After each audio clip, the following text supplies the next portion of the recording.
What is going on, guys? Welcome back to the channel. We are going to dive back into Ironman prep this week. Tomorrow morning, I have my first mock Olympic Triathlon, which is almost a mile swim, 25 miles on the bike, followed by a 6-mile run. This is going to be the first time that I'm doing any kind of triathlon, so I am super pumped to be jumping into it. I am going to be heading down to an LA Fitness here in Scottsdale, meeting up with my boy Joey Devlin, who's doing Ironman Florida with me. We're gonna knock this whole thing out together. So I'm gonna walk you through the kind of stuff that I have packed and prepared ready for the morning, for fuel, all that kind of stuff. We're getting an early start, 5:45 on a Saturday, so let's get into it. Just to take out any of the guesswork here, I've got everything packed. Trunks are on top. I've got my running shoes, my towel, all that shit in here. Then on the side, we got honey. You know I gotta have the local honey for the fuel.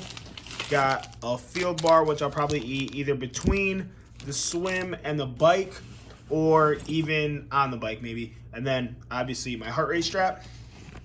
Then just a regular bottle of water, put it in here because I know if it's not in the fridge with the bottles, your boy's definitely gonna forget about it.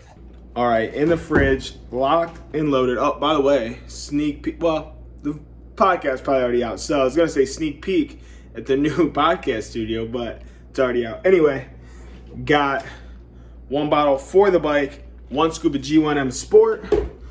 Got another bottle that I'll probably have in the morning with breakfast, and then refill has a scoop of G1M Sport as well. And then I'm probably going to have 2 mini bagels right here. These are like 50 some-ish grams of carbs for 2 of those. Gonna throw some peanut butter or some cream cheese spread on there and down a banana before I go. Just kind of get myself ready to rock. So I am super pumped to kind of see what my body can do. I know that my swim is going to be my weakest point. Hopefully having Joey in the lane next to me is gonna push my ass. I know I'm gonna be pushing him on the run. So really looking forward to getting into this. Maybe I'll get some footage of it. I mean, with us doing it together, I probably won't have a ton of time, but if not, I'm definitely going to do like a recap at the end and really go over what I need to work on, how I felt, fueling, make sure that everything is on point. So I will see y'all then. All right, yo, what is up?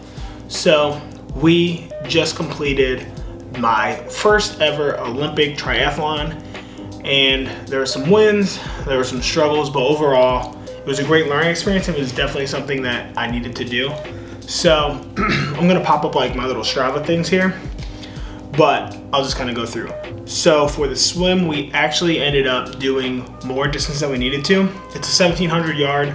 We ended up going 1969. So we actually went almost like the distance of 70.3, which is like a half Ironman.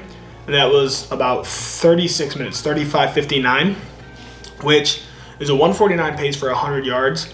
I can confidently say that if Joey was not there, I would have never even been close to that time. I know, like, I definitely struggled, and he was able to give me some pointers, which is definitely cool and something that's going to help me moving forward. But I know the swim is my weak point, and that is something I really need to focus on over the coming weeks. So from there, we went back to Joey's, hopped on our trainers, and I don't know if you guys have seen my trainer, but I have a very basic trainer. It doesn't really track anything. I can shift gears, but it doesn't do wattage, it doesn't show me distance or anything like that. So I'm strictly based off of time. But luckily Joey had a Zwift, so we were able to like really put out the distance. We were shooting for 25 miles, and we did that in 1 hour and 20 minutes and 52 seconds. So that, I was also very happy with our pacing there. That's about what it takes me outside. Obviously there's gonna be some wind, there's gonna be resistance, there's turns, all kinds of different stuff that are going to play a factor. So that's not 100% what it's gonna be, but it's still good to kind of get that gauge. From there, we're actually feeling really good. You know, we were fueling on point. I was taking in honey, had plenty of water, had G1M Sport good to go. And we even talked about it as soon as we hopped off the bike, like, wow, this is actually easier than we expected. Like, we feel pretty good. Like, we were very confident going into the run. So we head to a trail that was on a reservation near him, and we had 6 miles. And we ended up finishing that in just over an hour. So it was about a 10-minute mile pace, which is definitely slower than I wanted to go. I was going to shoot for like a 9-minute pace just to kind of be conservative, but I'm gonna stick with Joey. We started this thing together, so let's finish it together, and that's where we ended up. But through about 2 miles, feeling decent, legs were good. And then as soon as we turned that 3 mile point, it was like, I don't know if we both just hit a mental wall or what it was, but that last 3 miles was absolutely horrible.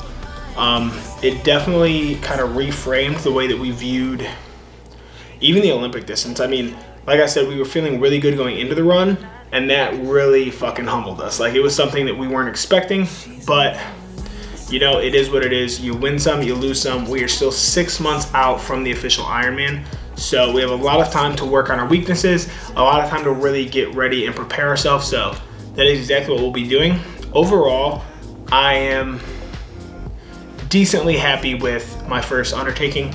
Obviously, it's a mock triathlon. It's not like we were actually on a course or anything, so you got to figure in transitions and things like that. But we clocked in around 3 hours, which I don't really know what competitive times are or anything like that. But at the end of the day, none of the guys that I'm training with are really going to try to compete or to win this thing. Like, we're all setting out with the goal that we just want to finish. And if that means that we walk across the finish line together, if it means we drag each other, if it means we crawl, whatever that means, like, that is my end goal, is just to finish. So got that first one in the books, and now we'll kind of see where we go from here. Have another big brick workout coming up next week, so we're back in the swing of training.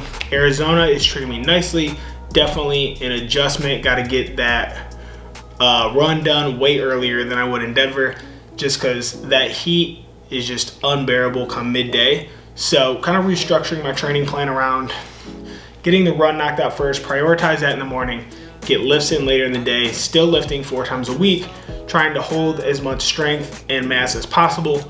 But, you know, I think especially as we get closer, we're definitely going to start to lose a little bit of that mass, which it is what it is. This is the goal. This is what we're shooting for right now, is the Ironman, November 5th, Panama City Beach, Florida. And yeah, so that's what we're going for. So thank you all for tuning into this lovely recap. Like always, if you are looking for any kind of training gear, check out dogfit.com. Use code Dylan at checkout. That's going to get you 15% off. And also, check out desireToInspireRightNow.com. Dropping all these links below. Those bottles go directly to support me, and we are going to be selling merch here in hopefully the next, let's just call it a month, because we don't know what production is going to look like. But that is where we're going from here, and I will catch you in the next one. Peace.